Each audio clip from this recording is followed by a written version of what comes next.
sa inyo ba, Brian and Robert, in your specific region, provinces, no? Nakita nyo rin ba yun, yung decline in terms of participation? And ano yung advocacy nyo about it? Or may policy ba kayo that combated that? Siguro, starting from you. For me, kapag ganyang issue, siguro, start muna tayo sa pinakang root. And I think yung, sa tingin ko, sa ano na yan eh. Saan ba nagsisimula lahat, di ba? Sa family. Right. I think sa mga parents muna tayo kung paano nila i-handle yung mga anak nila. And as for the ano naman, yung mostly sa atin, mga kabataan ngayon, sariling aral lang, hindi nag-guide ng ayos, di ba? Karamihan, lalo na yun sa mga lower ano natin, family. Mga lower LSMs, gano'n, no? Yung, mga nasa silver lining. Nasa silver lining. Okay, nasa silver lining. Sa tingin ko, sana magkaroon tayo ng proper education pagdating doon sa, lalo sa mga election. Correct. Karamihan sa atin, hindi alam yung role ng mga konsehan. Hindi alam kung ano ang COMELEC. Diba? Ayun yung pinakang root eh.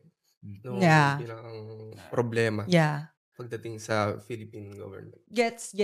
Ikaw ba, Bri? Ano yung advocacy mo as a leader right now in Rizal province? And ano ba, mas involved ba yung mga kabataan in that aspect? For me, as a considor and sports enthusiast, lalo na sa esports, di ba? Right. Yun naman yung I think maraming mga kasi sa atin, sa dami ng population natin, siguro naman may mabibigyan na opportunity sa gantong field.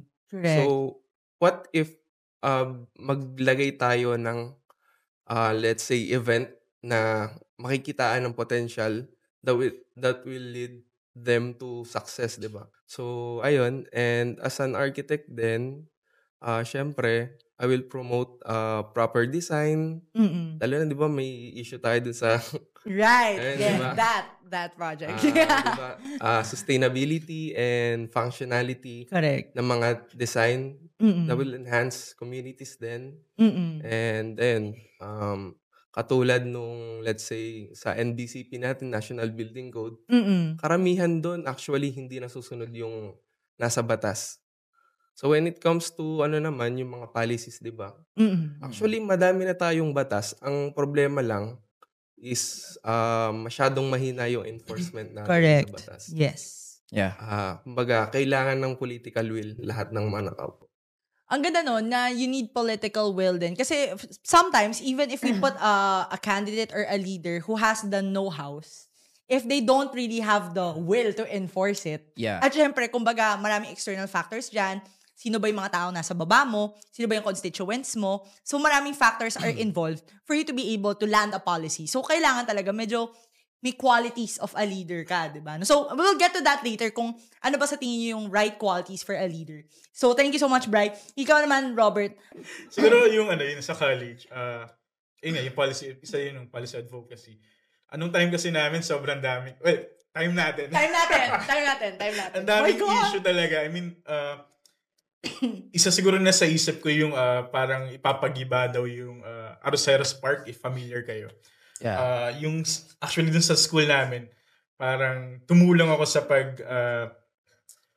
pagpalaganap ng mga pirma, tapos pinasa namin sa Office of the Mayor. So, ang gulo. Tapos kasi inahanap ko sino yung sino pa natin. Hinahanap ng OSA. So, mahanap ako kasi gagawin daw gym ng school namin. So, gagawin gym, yan. Parang last lang ng Metro Manila. Yeah. So, gumawa kami ng action. So, ayun yung parang nasa isip ko. Though meron pang mga iba yung sa curfew, etc. Actually, naging attraction nga yun, di ba? Yung actually, in terms of the policies that you guys shared with us, parang ang na-notice ko, it's something that is either close to you or something na kayo mismo na-apektuhan, which drives you to action. Paminsan kasi ganun eh. Ang hirap mag-advocate for something kung ikaw mismo never mo siya na-experience, di ba? Ang hirap mag-call for student involvement kung yung mga kabataan, hindi naman talaga hindi sila involved, hindi sila interesado. Ayaw nila, di ba? So, ano yung apprehensions kaya na yun ng mga student leaders to really take up positions in local governments? As leaders, ano naman yung mga naging observations nyo sa Philippine politics? And sa mga leaders natin, how they handle the situation. Hindi ko ma-represent. I mean, hindi ko masasabi from good gov though, but my opinion yung naging observation kasi nag-work din ako under sa mga politicians sa past years. So yung work ko naging technical staff ako, naging nag-work ako sa kanila basically. So isa sa mga naging impression or yung observation is yung patuloy pa rin yung yung nakagisnan yung mga ginagawa nila. Okay. Diba? Parang ngayon, kung papansin nyo, mas matindi ngayon yung nangyayari ngayon sa election, mas matindi. Parang mas maraming perang nawawalgas. Diba? Mas maraming poster nakikita nyo. Diba? Yes, sa campaign pa nangyayari naman siya before. But ngayon, sobrang intense. Hindi ko alam kung bakit. Ang daming sobrang election. So, until na nangyayari pa, kahit yung mga efforts na ginagawa natin sa CSOs, yan nga, sa mga NGOs, kahit todo yung effort natin to, alam mo yun, to change the system or nangyayari. Actually, totoo yan. It's kind of a breath of fresh air for someone like a student leader or even like someone from Good Gov PH taking up, a lot of leadership positions to say na nakakapagod na rin. Kasi totoo naman, like when it comes to elections, same faces, same tactics, same plataforma every time. We wanted to see someone who's new, someone who you can definitely say na has a good track record in terms of the advocacies. Meron talaga mapapakita, 'di ba? No? So, let's not be I could sense na the room is very still quiet and uncomfortable when it comes to talking about these things.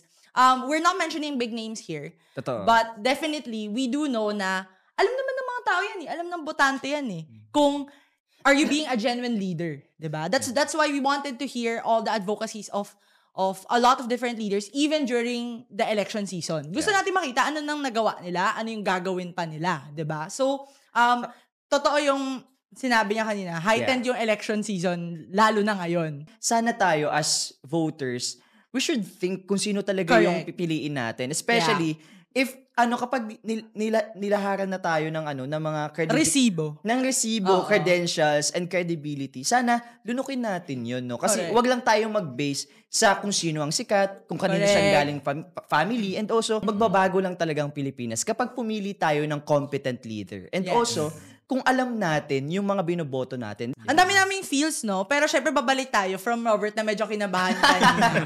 Sige.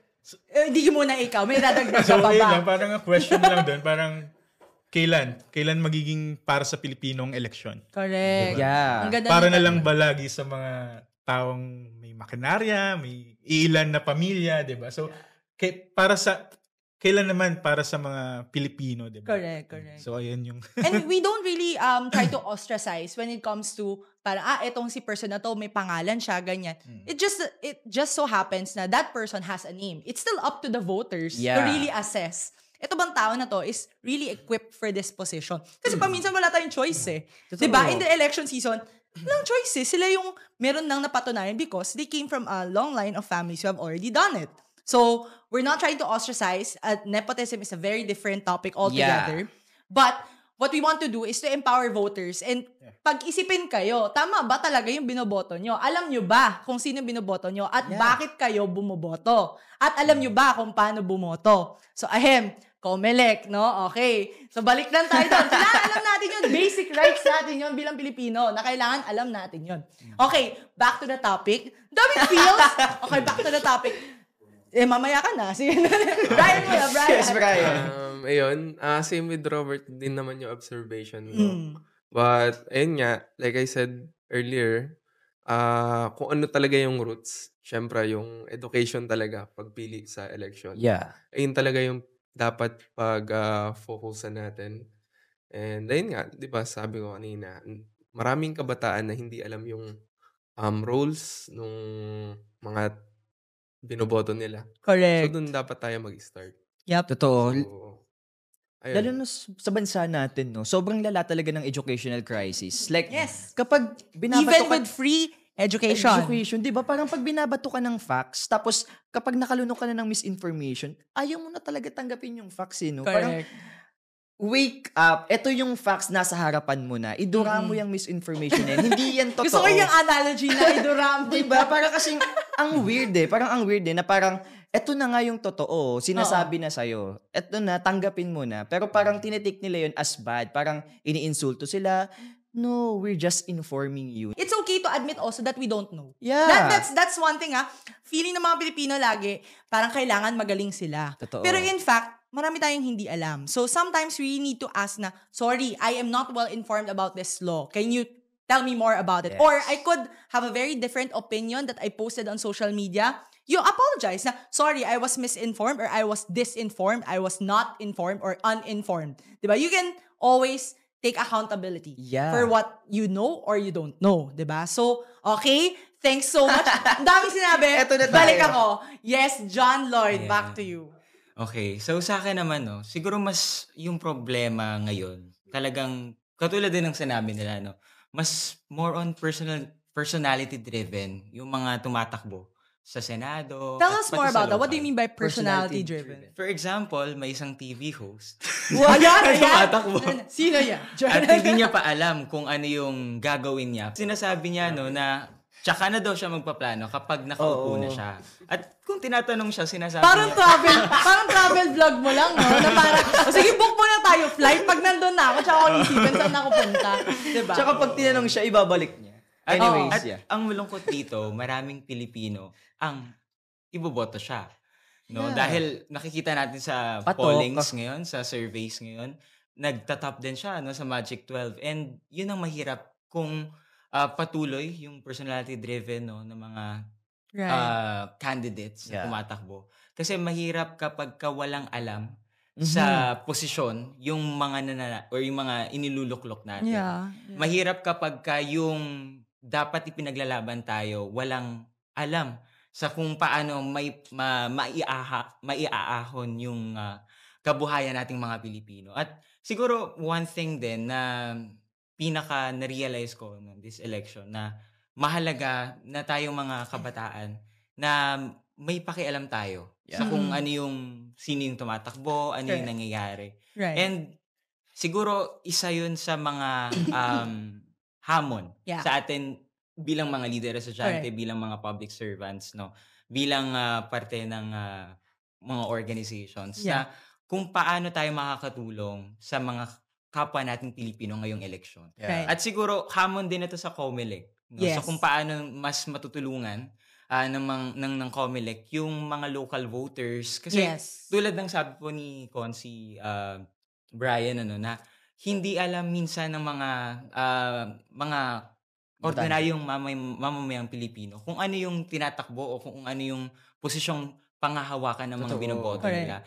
I think one of the things also that I'd like to ask with you guys is when it comes to elections, ano ba dapat yung mabago sa mentality ng isang kumakandidato or yung galawan ng mga kumakandidato? Would you say na dapat hindi tayo gumagawa ng ganito, ng ganyan? Or ano rin yung pwede nyo masabi na sa mga botante, ano yung dapat magbago sa kanila? How should they choose? How should they assess? Kasi syempre, given na may trump card ng false information or fake news ngayon, mas mahirap mag-assess ngayon ang mga botante, no? So, one, what should the candidates change? And then second, what should the voters change when it comes to mindset in elections? Robert, ikaw muna. Parang ang nakikita ko yung isang mayor sa Pasig, sobrang galing ng ginagawa niya when it comes sa campaigning. Hindi siya nag-overspend, hindi siya epal. Very ganun, transparent. Diba? Yes. True. And na-awardan pa siya. Because of that. So, parang ang galing kung parang ganun yung standard. Ayun yung standard lang yun. Hindi niya pa inaangat. Pero ayun lang talaga yung standard niya. Bare minimum lang yon to be transparent about your spends. Parang guys. basic na yun. Ang nangyayari lang sa atin, di na natin alam kung ano yung basic tsaka hindi. Di na natin alam yung standard. It's so sad. Para tayo nasa relationship. Yung mga toxic relationships na parang, oh my God, it's breadcrumbing.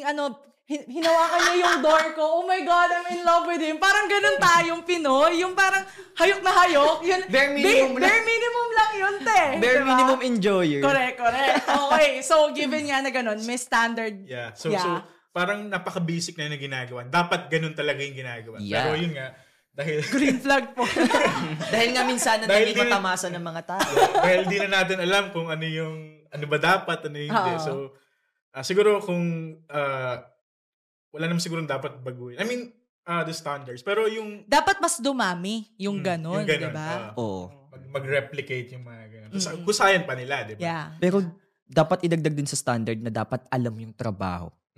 Para sa akin lang naman yun. Para sa akin okay na naman. Dapat baguhin din yun ng mga kandidato. Dapat one of the standards sa mga tatakbo is they know what position they're... Pina-recite, no? Ano po yung pinag-a-applyan nyo? Pakisabi yung job description. Tsaka kapag tinanong ng napaka-basic lang to kunwari, tumatakbo ka as senador. Basic lang to, anong possible na batas yung gagawin mo? Diba? Dapat may masasagot ka automatically. Dapat may masasagot ka. Dapat may plataforma ka na agad na masasagot. We're not attacking what you guys do or like what these people do. Totoo.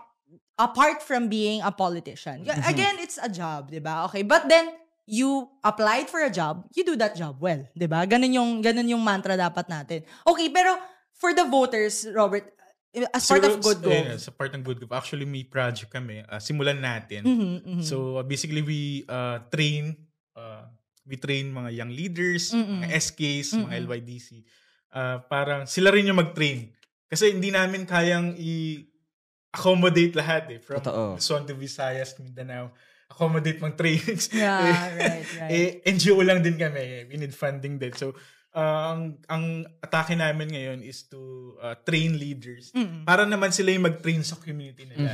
So, kasi sila rin yung mas nakakakilala Alam nila kung paano ang atake gagawin nila. So, sila yung nakakaalam kung paano nila i-engage yung mga communities nila. So, we will train them.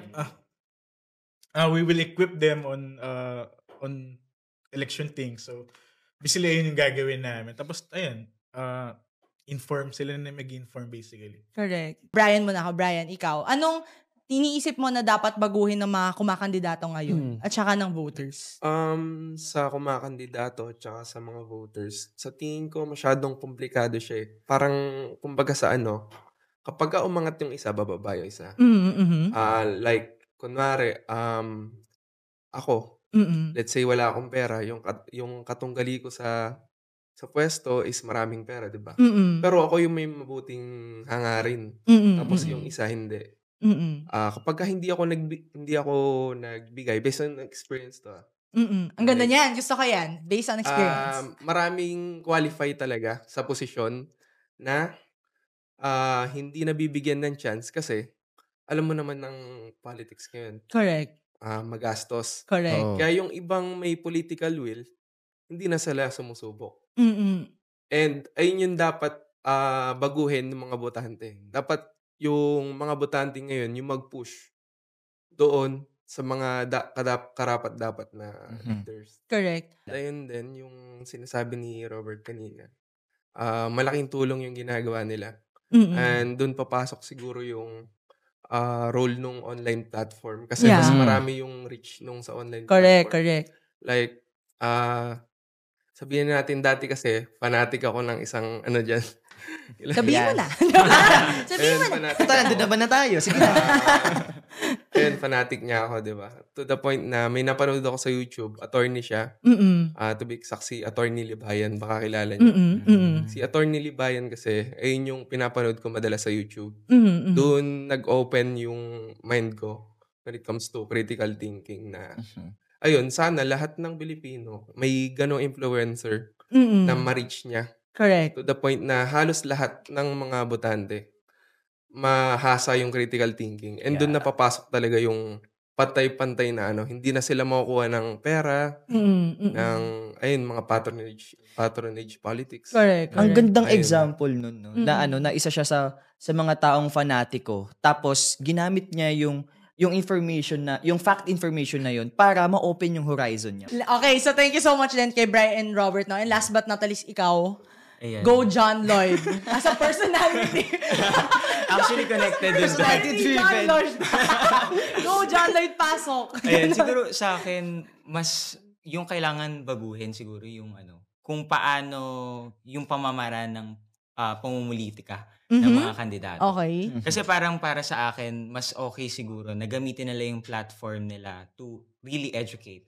Correct. No, yung mga kapwa natin mamayang Pilipino. Mahirap kasi kapag pabudots-budots lang eh. Diba? Mahirap kapag wala talagang information na nakukuha yung mga mamayang Pilipino sa kung ano yung ipaglalaban itong mga tumatakbong kandidato. Na sana yung makinarya or yung mga platforms na meron sila, magamit nila yun para mas mapagtibay pa kung ano yung mga isusulong nilang mga batas, ano yung mga gagawin nila para sa bayan, at kung ano yung isusulong pa nila na makakatulong pa sa mga mamamayang Pilipino. Correct. Siguro it's sad na you see until now trad politics still works, no? Yeah. Parang jingle lang, ganyan, okay na. Basta may recall, yun na yun. Nakita yung mukha mo sa billboard, yun na yun. Diba? So, baguhin naman natin, diba? Iba naman, kilalanin naman natin yung mga hindi natin kilala. Tsaka mas pinaniniwalaan ng mga voters yung kilala nila. Yung kapag kunwari, kasi diba sa may ballot, diba? Wala namang picture nila yun. So, kapag nakita nila yung pangalan, kapag di nila alam yun, parang, ito di ko to kilala, so dito. Hindi yan. So, kapag what nabasa... What if iba? What if pag di mo kilala? Diba? Kasi kapag nabasa nila yung kilala nila, yung parang, Miracle to, kilala ko to. Ito yung si Classmate ko to. Classmate ko to. Ito si yung sumayaw ng ganito, ganyan. Okay to siya. Diba? Nagiging mindset na rin ng mga tao kung sino yung kilala. Pero kahit alam nila na hindi masyadong wow yung mga pinapakita. Sige, boto na lang natin to. Wala tayong choice. Yeah. So, ang sad.